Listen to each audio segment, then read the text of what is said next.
it needs a bit of maintenance, but it's basically mechanically very sound, and the optics is still pretty good. But, so the electricals have failed.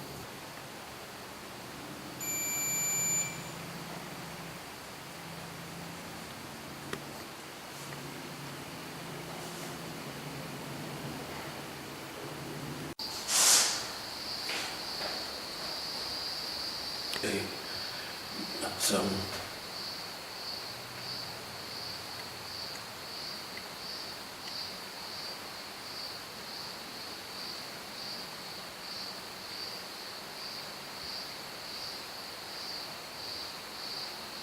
when it was built, it was the second largest telescope in Australia, second only to Mount Stromlo.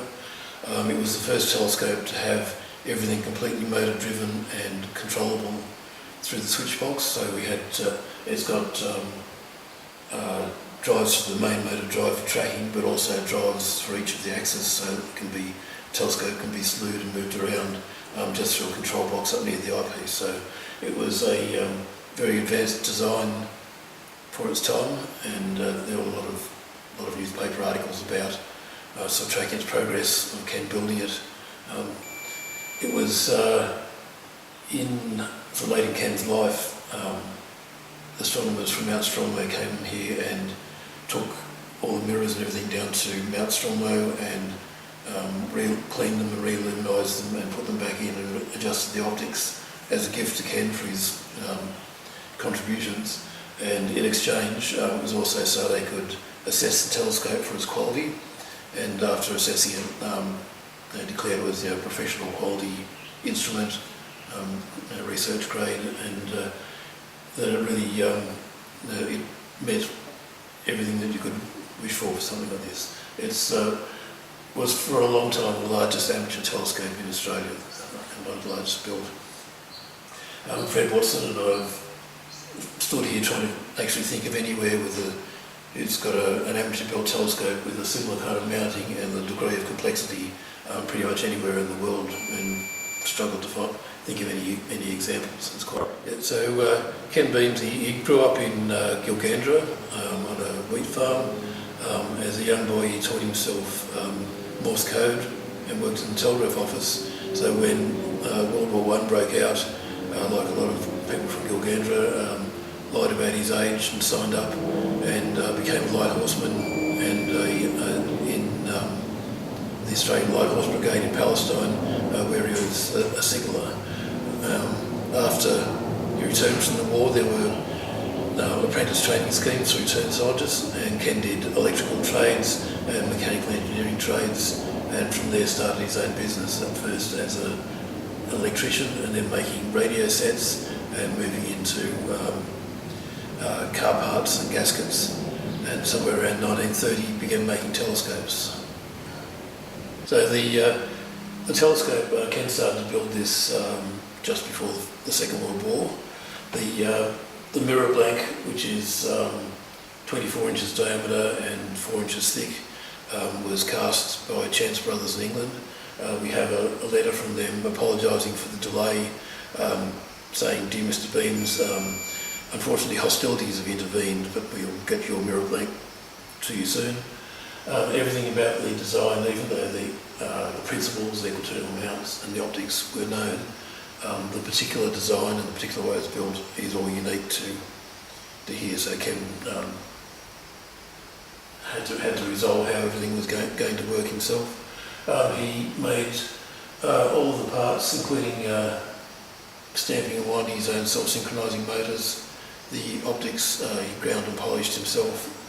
We have the original mirror making machine that was used to help make the optics, and Ken's notebooks about the construction of the telescope and workshop drawings. Also patterns and castings. Everything about it, he had to stamp and made his own motors, ground his own mirrors, made his own castings, made the engraving machine to engrave the setting circles, and also made a milling machine to cut gears. So it's not just the telescope, but all the work and infrastructure around it that he built build as well. So it's an example of a work of genius, really, of a master craftsman. So, so the drive goes through everything in the worm wheel. But even on that, this is a 100-to-1 differential that can be driven by a Selson. So even for fine tuning the drive, you can run that 100-to-1 before it hits the worm wheel. So just incredible fine adjustment and reduction on.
The pendulum is made of invar, so it doesn't expand or contract, and the counterweight's centrally mounted, so it's designed to be accurate to about a second per day was Ken's aim.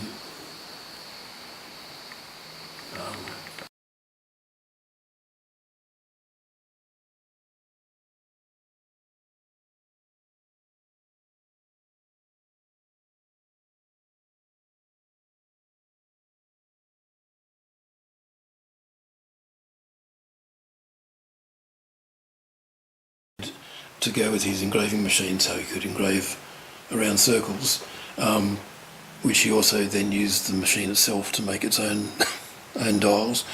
The Institute of Engineers called this one of the most beautiful pieces here because it's just so beautifully resolved, and it just sums up Ken's engineering. Now it's functional, it's beautiful, but even includes features that are just decorative because he could. So he wanted to make a work of art as well as a piece of machinery.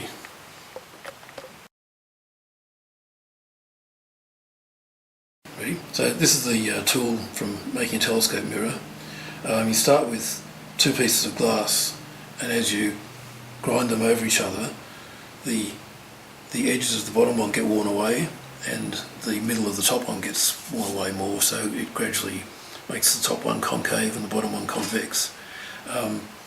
And the only shape that will do that perfectly is spherical, so after a while, going through finer and finer grades of powder, you get a spherical mirror. And then at the polishing stage, to turn the spherical mirror into a parabolic mirror, you just have to deepen the centre slightly, and that's only a matter of just minutes of polishing just in particular ways to deepen the centre. So it's an art. And people have sometimes said to me, oh, the amount of time you take even making these, like, why would you do that? And my answer would be, but he wouldn't take long because he's so good at his work that he would just knock something like that up in no time. He'd just draw it out and fold it up and solder it, and it'd be done while the rest of us were thinking about it. So one of the things that always struck me about Ken was the speed of his work. He was just,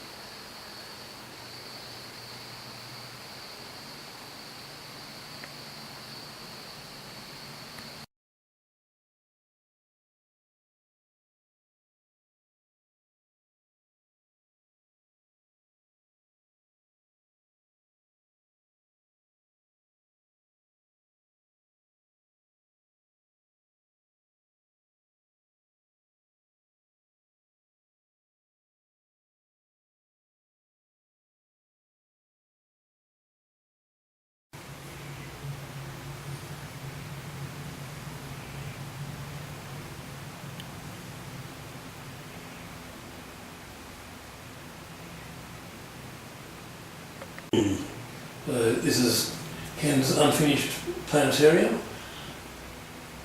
The planetarium is designed to be an educational tool to project the images of the stars and the planets inside a dome, and use a mechanism to reproduce the movements of the planets and the stars, so you can show people the sky at any period of time in the past or the future.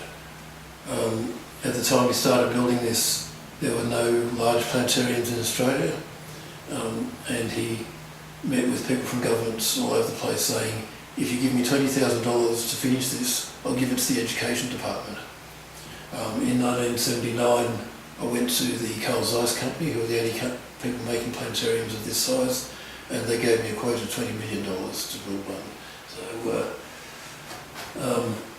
unfortunately, old age just got in the way of Ken doing this. But we worked on it together, so I was part of the design and making of these planetary gears. So I cut all these big gears myself, and the various wheels and things, and very late in Ken's life I came to visit, and all the time I'd worked here, the whole thing was supported on a framework of angle iron. He said, "I'll come down to the workshop and I'll show you something." And the angle iron was all gone, and the whole thing's on these legs with beautifully cut in and mitered. He goes, "It's not bad work for an old bloke, is it?" And he was mid-80s then, doing heavy milling and stuff like that. So again, what can you say? Amazing work.